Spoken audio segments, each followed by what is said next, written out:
2 விஷயத்துல கவனமா இரு. வரும் சிக்கல்கள், வரும் இமோஷனலா ப்ராப்ளம்ஸ் வரும், வராமலாம் இருக்காது.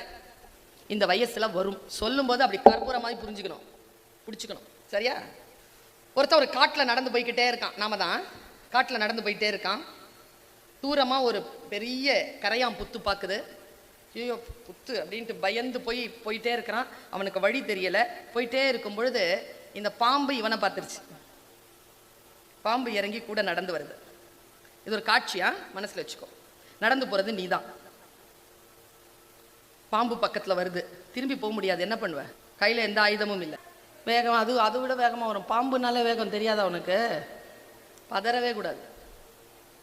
சொல்லித்தரேன், பதறக்கூடாது, யோசிக்கணும். இந்த ஸ்பாட் வந்துருச்சா பதறவே கூடாது.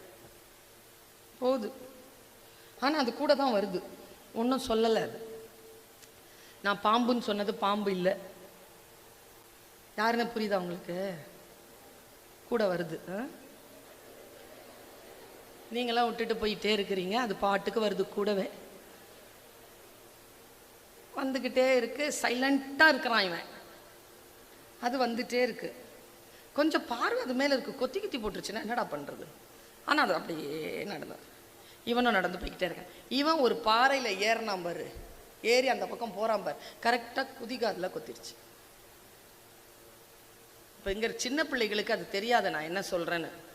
பெரியவங்களுக்கு தெரியும். கூட வர்றவங்க கொத்துப்படாமல் நம்ம வாழ்க்கையை பாறையில் ஏறவே முடியாது. துரோகம் பண்ணியிருப்பாங்க.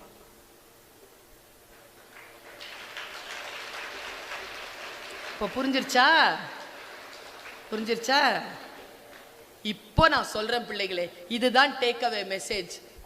இப்போ அந்த ஆள் இருக்கான்ல, கொத்துப்பட்டு இருக்கான்ல, நம்ம எல்லாம் கொத்துப்பட்டு இருக்கோம்ல, நமக்கு 2 வாய்ப்பு தான்.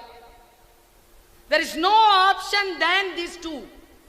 ஒன்று, பாம்பை தேடி போலாம். பாம்பே பாம்பே, நீ ஏன் என்னை கொத்தினாய்? நான் உன் வழிக்கு வந்தேனா? நீதானே நீ அழகாய் இருக்கிறாய் என்று சொல்லி என் வழிக்கு வந்தாய். நான் ஒன்றும் சொல்லவில்லையே, உன்னோடு தானே நான் நடந்தேன்.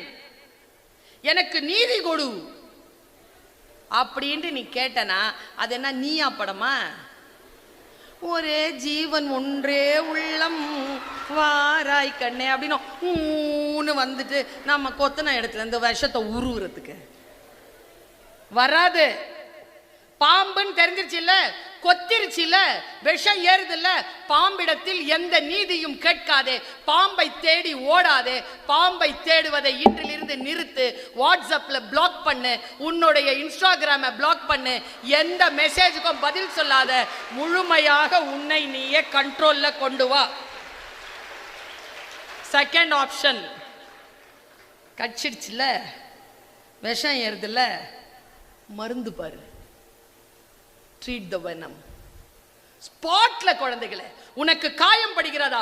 மனதிலோ உடலிலோ எந்த காயம் பட்டாலும் யார் காயம் கொடுத்தார்கள் என்பவர்களை தேடி போகாமல் காயங்களின் மீது கவனம் செய்து அந்த காயங்களை சரி செய்வதுதான் உனக்கு நீயே செய்து கொள்ளும் மிகப்பெரிய உதவி. தவிர ஒருபோதும் காயம் கொடுத்தவர்களுக்கு பின்னால் ஓடி அவமானப்படாதே என்று சொல்லுவதற்காக இந்த வாய்ப்பை நான் பயன்படுத்துகிறேன்.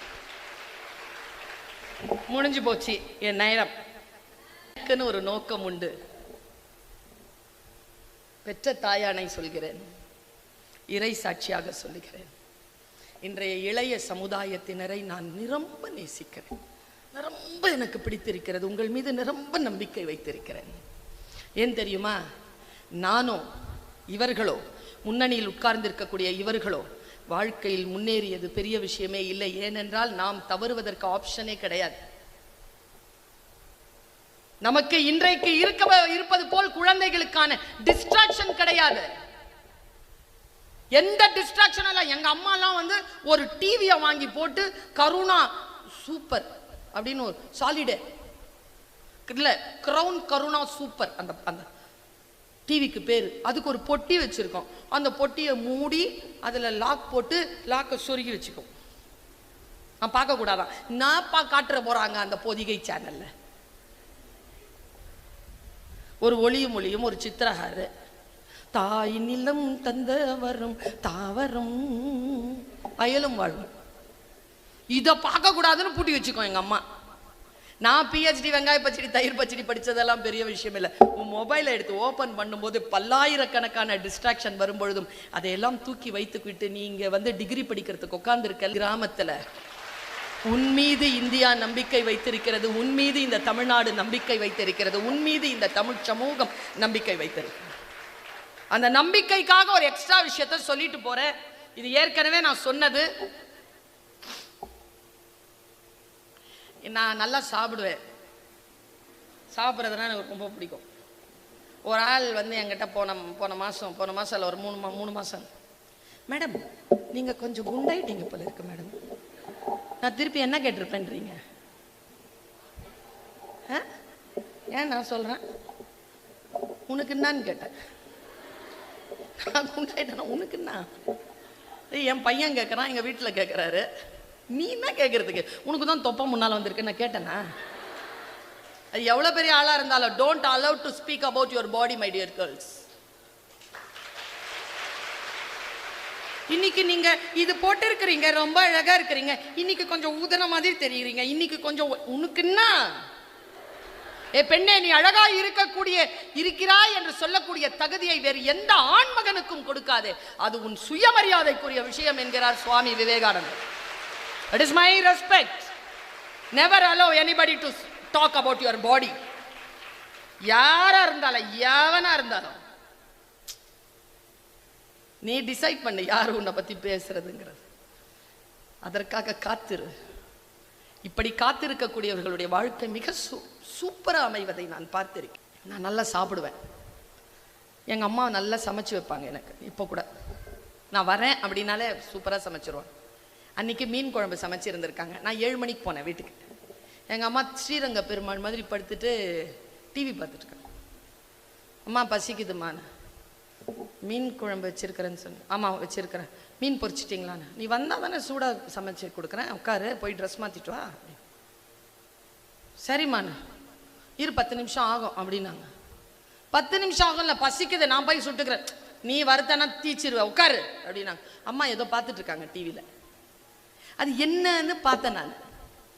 அதான் உங்களுக்கு செய்தி என்னன்னா, ஒரு சூப்பரான ஆளு, 6 அடி 3 அங்குலம், தலைமுடி அப்படி வழிஞ்சிருக்கு, கண்ணெல்லாம் கடலாடிய கண்கள், இவ்வளோ பெருசா இருக்கு, மூக்கு நாசி இப்படி இருக்கு, 6 பேக்ல இருக்கிறான். நாமெல்லாம் ஆண்களை அழகா இருக்கிறேன்னு சொல்லக்கூடாது பிள்ளைகளா.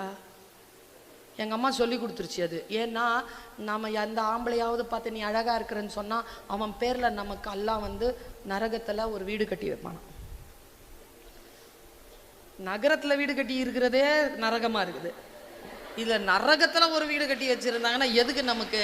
நான் எவனையும் பார்த்து அழகாக இருக்கிறேன்னு சொல்கிறதே இல்லை. அன்னிலேருந்து கம்முன்னு இருக்கிறது. என் ஃப்ரெண்டுக்கிட்ட சொன்னேன் நான். அப்போ 8ஆம் கிளாஸ் படிச்சுட்டு இருந்தேன் நான். அப்போ சொன்னால் அந்த பொண்ணு சொல்லிச்சு, சீப்ப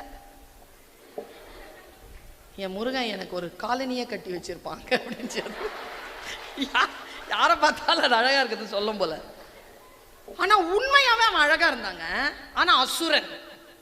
அது ஒரு ஹிந்தி பட ஷோ, பாலிமர் டிவில தான் வந்துட்டு இருந்தேன். அப்படி இருக்காங்க, கண்ணெல்லாம் அப்படியே பூனை கண்ணு மாதிரி அப்படி இருக்காங்க. நம்ம ஊர்ல அரக்கன்லாம் இப்படி இருப்பாங்க, கருப்பா தொப்பை வச்சுக்கிட்டு, பெரிய பெரிய மண்டவோடெல்லாம் போட்டுக்கிட்டு, கருப்பா அப்படியே சிவப்பா உதட வச்சுக்கிட்டு, பெரிய பெரிய அப்படி தானே காட்டுறாங்க அரக்கன். அவங்க அவ்வளோ அழகா காட்டுறாங்க அரக்கனை. நான் சரி அப்புறமா மீன் சாப்பிட்டுக்கலாம் அப்படின்னு பார்த்துட்டு இருந்தேன்.